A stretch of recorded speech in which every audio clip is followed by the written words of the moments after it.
우리가 어제 말씀에서 하나님께서는 우리의 생각과 어긋난, 우리의 생각과 기대에서 벗어난 방식으로 응답하시는 것을 우리가 보았습니다. 그래서 하나님께서는 그렇게 하시는 이유가 하나님께서 직접 역사 가운데 개입하시고 하나님께서 직접 역사하심을 나타내신다는 것을 우리가 어제 생각해 보았습니다. 여러분, 철병거가 900대나 있는 넘지 못할 높은 산과 같은 그런 군사력이었습니다. 가나안 왕 야빈을 심판하시기 위해서 하나님께서 사용하신 사사가 다른 사람도 아니고 힘이 없는 여선지자 드보라였습니다. 이것부터가 이스라엘에게는 어긋난, 그들의 기대와는 어긋난 그런 하나님의 응답이었습니다. 드보라가 바락에게 하나님께서 함께 하시니까 나가서 싸우라고 명령합니다. 그런데 그리고 이스라엘 백성들을 살펴보면 이스라엘 백성들은 군사적으로 훈련을 받지 못한 오합지졸 군대였습니다. 그런 사람들 10,000명을 데리고 이제 바락이 이스라엘 사람들과 함께 시스라와 맞서 싸우는 것입니다.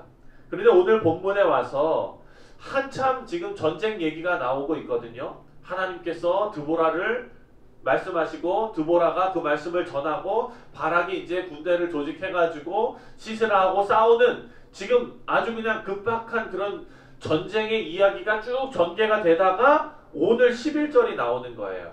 11절 말씀을 다 같이 읽겠습니다. 시작. 모세의 장인 호밥의 자손 중 겐 사람 헤벨이 떠나 게데스에 가까운 사나님 상수리 나무 곁에 이르러 장막을 쳤더라.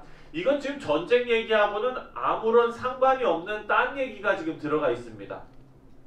한참 전쟁 얘기를 하다가 이러는 거예요. 전쟁 얘기를 쭉 하고 있다가 잠깐만, 그런데 모세의 장인 호밥의 자손 중에 겐 사람 헤벨이 있었어 라고 지금 헤벨을 소개하는 내용이 11절에 갑자기 들어옵니다. 여러분, 사실 우리가 지금 4장을 끝까지 다 읽었지 않습니까?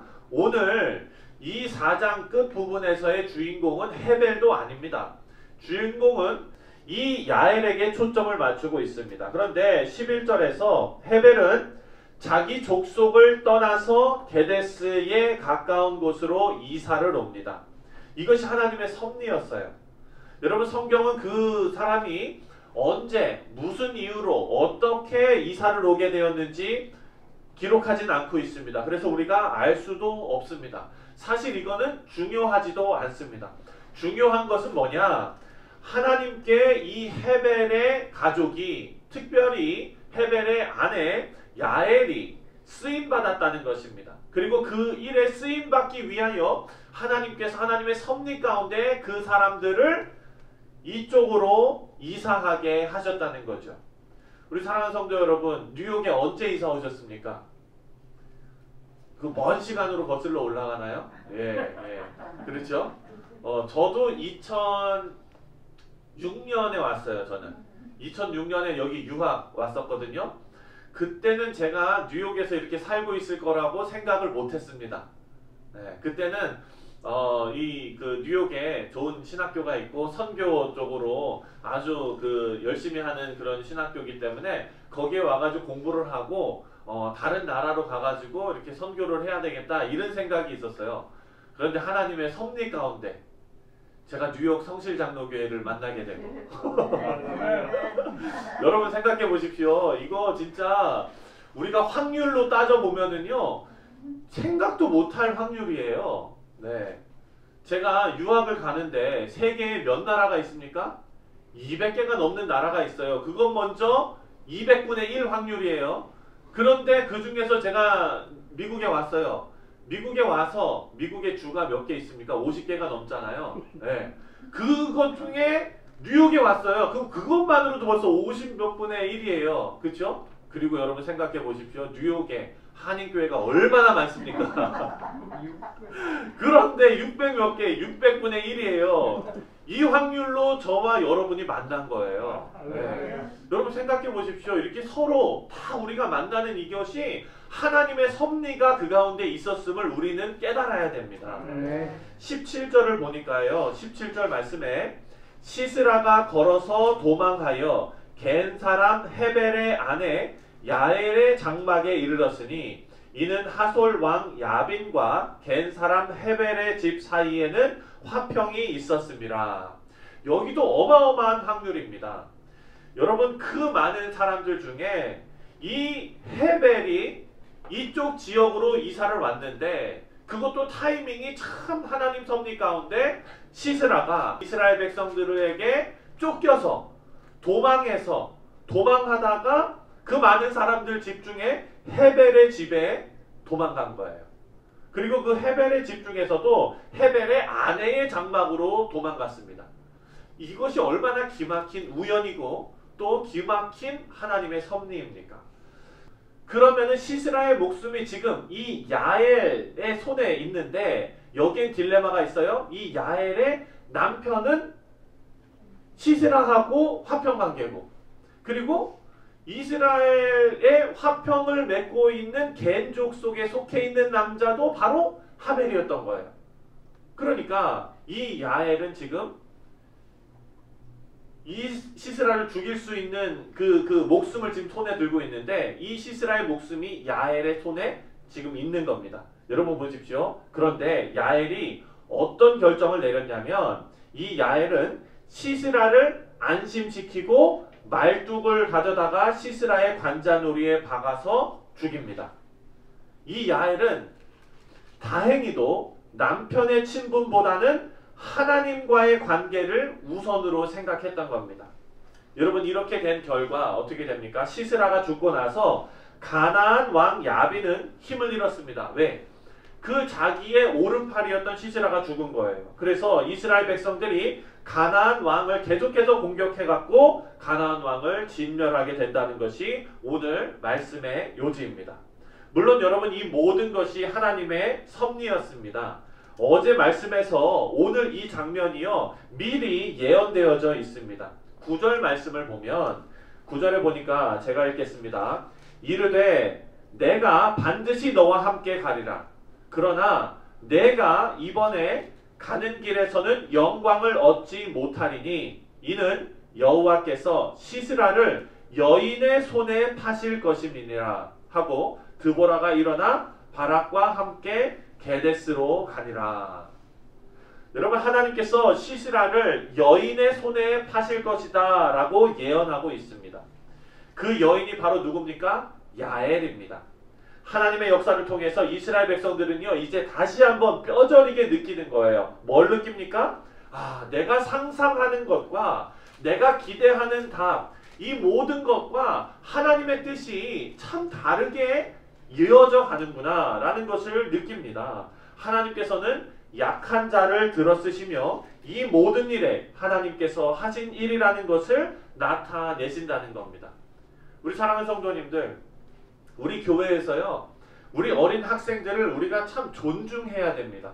많은 경우 보면은요 하나님께서는 우리 어린 학생들을 통해서 하나님의 일을 이루어 나가시는 것을 제가 많이 경험했습니다.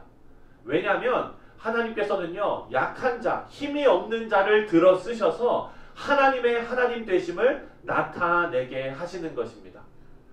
여러분 이번 주가 지나고 다음 주 되면은 우리 어린 학생들이 박스, 우리 지난 주일날 예배 끝나고 아이들이 박스 하나씩 다 들고 있는 거 보셨죠? 네. 여러분 그게 뭔 줄 아세요? 그게 뭐냐면 우리 아이들이 이제 다음 주까지 그 박스에 크리스마스 선물을 담아 갖고 올 거예요. 그리고 그 박스 안에 복음 증거할 수 있는 책자도 들어가게 됩니다. 그래서 이 박스가 세계 곳곳 방방 곳곳에 있는 어려운 아이들에게 보내집니다. 그러면 그 아이들이 크리스마스 때 그 선물을 열어보고 그리고 그 안에 있는 책자를 보고 선물을 보면서 이 세상에 가장 완벽하고 귀중한 선물로 오신 예수 그리스도를 듣게 되는 거예요. 그 일을 이제 우리 아이들이 하게 됩니다. 여러분 평생에 얼마나 많이 전도하셨습니까? 저쪽 아프리카에 있는 그런 어린 아이들에게 여러분 전도해 보신 적 있으십니까? 없으시죠? 우리 아이들은 이제 하는 거예요. 네. 여러분 이런 식으로요. 우리 어린 아이들, 힘이 없는 자들, 하나님께서는요 이런 사람들을 들어서 사용하십니다. 그리고 하나님의 영광을 그 가운데 나타내십니다. 우리가 여러분 느끼기에 아우 내가 뭘 할 수 있을까? 이 나이에 내가 뭘 할 수 있을까? 여러분 그때가 하나님의 영광을 드러낼 수 있는 절호의 기회임을 여러분 꼭 기억하시기 바랍니다. 그 기회를 여러분 놓치시면 안 됩니다. 그런데 여러분 이 기회를 놓쳤던 사람이 있었어요. 누구냐면 바로 바락입니다. 이 바락이 전쟁에 승리하면은요 여러분 그 승리의 주역은 정말 많은 사람들로부터 칭송을 받고요 영광을 받게 됩니다. 이 전쟁도 마찬가지지요. 생각해 보십시오. 이스라엘의 오함지졸이었던 10,000명과 그리고 철병거 900대가 있는 어마어마한 군대와 지금 싸우는 겁니다. 이 싸움에서 하나님께서 함께 하셔서 승리를 했는데 그 승리했던 주역이 바로 바락이었다면 이 바락이 돌아왔을 때 하나님께 영광 돌리고 사람들은 바락을 얼마나 칭찬했을까요? 그 영광이 바락에게도 임하지 않았겠습니까? 그런데 오늘 아까 우리가 살펴본 9절 말씀에 보니까 바락이 그 영광을 누리지 못한다 이렇게 말씀하시고 예언되고 그리고 오늘 본문 말씀을 보니까 그 영광이 누구에게로 갔습니까? 야엘에게로 갔어요. 아무 힘이 없는. 그렇다면 바락이 왜 그 영광을 놓쳤을까요? 이것은 타이밍을 놓쳤기 때문입니다. 어떤 타이밍이냐면 드보라가 바락을 부릅니다. 바락을 불어서 하나님께서 이 가나안 왕 야빈을 우리 손에 붙이셨으니까 나가서 싸우라 했더니 바락이 뭐라 그랬어요? 바락이 이 철병거 900 좀 부담스러운데 가기는 가겠는데 당신이 함께 가면 내가 가겠습니다. 조건을 붙인 거예요. 여러분 하나님께서 저와 여러분에게 사명을 주시고 그리고 그 사명을 감당할 힘 또한 주실 줄 믿습니다.